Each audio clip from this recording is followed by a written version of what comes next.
We've definitely seen this guy grow up in front of our eyes, from the academy all the way through, and now he's at a Champions League final. Yes, unbelievable. And quite rightly, he's held in such high esteem and affection by the Arsenal fans because he's one of their own. He joined the club. He went to the Hale End Academy at the age of 7. The age of 7. So this is how much this club means to him. And the one word I would use to describe Bukayo as a person, and it has never changed, and I'll tell you now, will never change, humble. He's one of the most humble people you're ever likely to meet. And his journey has been one, it is, as he said in his own words, reward for it. Do you know what, when he first broke into the team, you know where he played? When he first started playing for the first wing back. No, left back. Not even a wing back. Yeah. He was a left back due to injuries, and that's where he started before they saw his proper position and where he can play. And he played so much football when he was young. If I tell you, he made 184 senior appearances before the age of 21, what does that tell you? Wow. He has played so much football. So when we talk about young players, yes, he is still a young player, but he's one of the most experienced professionals you'll find. He's played so much football. And big games as well. You think about the arc of redemption in football, right? The penalty kick at Euro 2020. So this was the 5th penalty kick. 2 other England players had already missed. That's the first penalty kick he'd taken in senior football. Wow. He's entrusted with that. As soon as it happened, he knew he was going to suffer horrific abuse, the worst abuse possible. And he said to himself afterwards, I can either let it define me, I can go into my shell, or I can work harder, I can become a better footballer, a better person, and have these moments again. And that's what he chose. He chose his path to redemption. Of course, remember when he scored, no, they call it redemption, he's taken plenty of pens since, when he scored in the shootout against Switzerland in the Euros 2024. Yeah. That is all well behind him now. And yes, and also as well, there was a moment because he suffered vile racist abuse. Yeah. But there was a wall at Arsenal, and there's a lovely video where all these letters, and I mean handwritten letters, teddies, you know, from around the world. And equally, when Arsenal played Tottenham in a pre-season friendly, it was at the Tottenham Stadium, the Tottenham fans put up a banner as well. Yeah. So he's held, not just by Arsenal fans, but England fans, by football in general, with such huge affection. I think you have to give some credit to Gareth Southgate and how he stood up and really spoke out against the racial abuse. And I'm glad you highlighted that word, because it wasn't just abuse. It was full-on racism that he suffered. And Bukayo Saka should have never been put in that situation by some of the elder players for the Three Lions. But yet he stood up and he stepped up anyways. And Mikel Arteta deserves a lot of credit, because Saka went on to say that one of the biggest influences that helped change and start his redemption arc was Mikel Arteta, because he changed the culture. And it was almost to the same extent where David Beckham missed that penalty, or got that red card, excuse me. Yeah. And Sir Alex Ferguson shielded him and said, hey, come back here. You're one of us. We'll protect you. We'll look after you. And you see what happened from then on. The numbers, the accolades, the big moments don't lie. Do you think this might have been a case of too much pressure on one individual? I think it's a case of too much football on one individual as well. Arsenal and Bukayo Saka are synonymous in this success, in this turnaround, in this project. And Mikel Arteta deserves the credit for smashing up the culture that wasn't delivering, and saying, we're going to get some of the young players, some of the players who get what Arsenal are about. He's Arsenal through and through, and you talked about him being one of their own. Bukayo Saka was almost putting the team on his back at times. Yeah. One of the youngest players, and okay, you might say some of the pressure is there, but he needed more help. He needed other players to step up to the moment, and the group just wasn't. Ironically, though, the year that they do win the Premier League, his role is diminished, but because of injuries. If he would have been healthy, he probably would have been the main guy. Still, it's actually shocking that they win the Prem and his numbers are nowhere near his best. Yeah, Nico, you're entirely right. I can almost hear the hesitation in your voice of you don't want to do down a top player, and in this moment of glory say, yeah, but you've not been at your best. You're 100% right.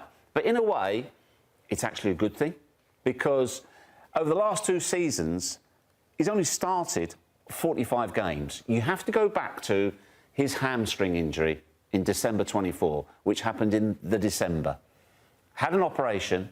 He was not then starting until March, April. So he missed a lot of football.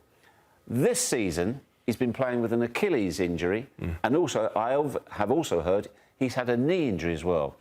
So he's trying to get back into his rhythm. There's been a bit of loss of confidence. You wonder whether or not there was a loss of form as well. So those things combined. But why I say it's a good thing, because now Arsenal have had a squad where they can cope without him. Obviously, a fully fit Bukayo Saka, first choice on the team sheet. He's the captain when Mikel Odegaard said when Odegaard is not there, Martin Odegaard is not there. So he's a huge player for them. But they have now, I think if this 2 seasons ago, they'd have burnt him out because they're just trying to get something from him. So I think they've done really well by him, by managing his injury, managing his minutes, and hopefully he'll go on to have a long career and he'll get back to the numbers he was, and it's because they've protected him as well. So I don't look at this as a lean phase of his career or his ability. Not at all. It's almost managing an injury. I mean, don't forget, he's the second youngest player to get to 50 Premier League goals and 50 assists, which he did with the corner against Burnley. So it's not like he's not producing. It's almost like a blessing in disguise, if you will, that 100%. Arsenal had to figure out how to play without him. If you would have asked me in August, or told me in August, Arsenal wins the Premier League and Saka has his least amount of minutes in the last 6 seasons, I would have said, no, that's not happening. No chance, And it ended up happening. But when he does play, he is very, very good, Lahoud. Talk to me about what he does well. Yeah, we're going to see the difference in the Bukayo Saka that's come back from injury, and especially a Bukayo Saka that's had to learn how to play with Viktor Gyökeres, because a lot of criticism, I think, back to the Carabao Cup, and when you look at the clips that are going to come up, it was Saka was maybe being a bit too overeager, maybe being selfish. He was a difference maker for Arsenal in terms of getting a bit of belief in the Champions League semi-final scoring against PSG, and then he does it again here. Another reason for, if you're focusing entirely on numbers or looking at the numbers, they're down. And you had it in your clip there. His relationship with Ben White was very, very good indeed. They had an almost telepathic understanding in terms of overlap. Jurriën Timber is a very, very different player, and they don't have the same connection. So I think he has missed the Ben White involvement as well. Geoff, Bukayo Saka is already a very beloved character at Arsenal. And he will be, no matter what. He's already won a Premier League. But if he wins a double, Premier League and Champions League, where does he enter in his Arsenal legacy? It's complete. It's complete. He's 90% there anyway because they've won the Premier League. This entire group of players, if they pull off the Champions League, that's it. That's done. That's mic drop. Do they sit at the table with the Invincibles, or are they more than the Invincibles? You'd have to say they do sit at the table with the Invincibles because they've won the Premier League. Now, players in the Invincibles side, there's players who have got multiple trophies, but Arsenal have never won the Champions League. So if this group of players wins the Champions League and does the double, for my money, they comfortably sit alongside the Invincibles, and you would have to argue they've gone one step more because they've landed the other big trophy. Yeah, in my opinion, this team is not a better team than the Invincibles. I agree that they sit at that table. The Invincibles that's a different kettle of fish. Lahoud, 100%. I think all of us, any of us, everybody 100%. Watching on YouTube, agree with by the way, would be saying 100%. Invincibles are a better team than this team. Yeah.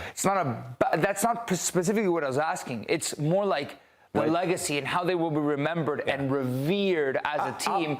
Arsenal, who has never won the double, never won the Champions League, let alone, is 90 minutes away from winning the Prem and winning the Champions League. Yeah, to answer your question about Bukayo Saka specifically, right, where he sits, that's a great I would put him in there alongside you. You think of Arsenal players who have come through the academy that are legends of the club, your Tony Adams, your Ray Parlors, your Martin Keowns.